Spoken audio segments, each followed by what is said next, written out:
মাঝে প্লেনটা উড়ে যাচ্ছে, এরকম করে অনেকবার প্লেনগুলো যখন উড়ে গেছে তখনই মনে হচ্ছে যে বিল্ডিংয়ের লগে বেজে যায় কিনা।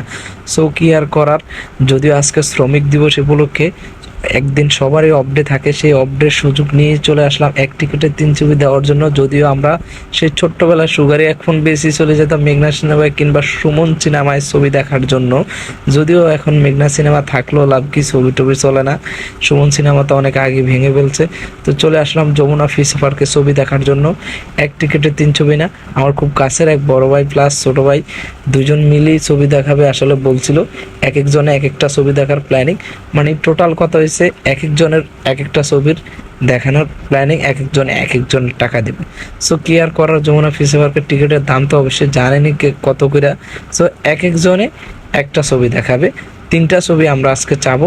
আসলাম সেই দুপুর 2টায় আসলাম যে টিকিট পাই কিনা। আসলে এসে যে এখানে খুবই ফাঁকা আছি আমি আর আমার সেই বড় ভাই আর বন্ধু সেই একা।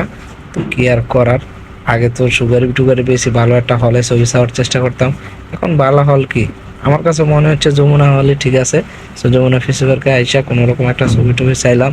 ছায়াটা প্রথমেই আমার আফরান নিশু খুব প্রিয়। সো আফরান নিশুরে দেখলে আমার খুব ভালো লাগে, তার ছবি দেখলে তো আরও খুবই ভালো লাগে। সো হঠাৎ করে এই ছায়া দেখতেছি, আমার পিছনে ঘুরছে ছায়া দিয়ে আফরান নিশু দাঁড়িয়ে রয়েছে, কিন্তু ছায়া দেখলাম না আফরান নিশোর মতন লুক টুক সব কিছু আফরান নিশোর না, এটা দেখতেছি ব্যানার।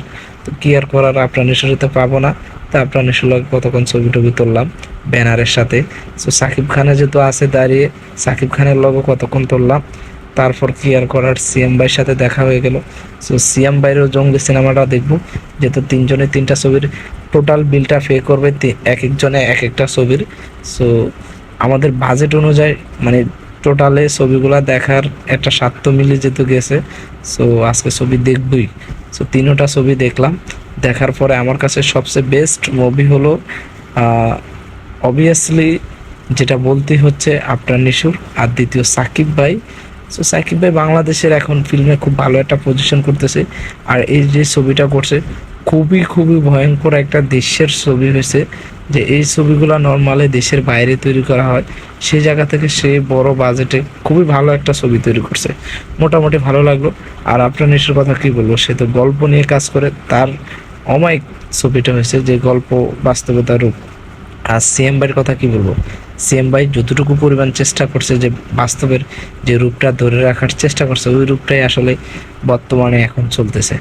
সো আমাদের মনে হচ্ছে যে ছবিগুলা এরকম যদি হাড্ডাহাড্ডি লড়াই থাকে, তাহলে বাংলাদেশের এফডিসি বলেন কিংবা যাই বলেন না কেন, মোটামুটি ছবিগুলা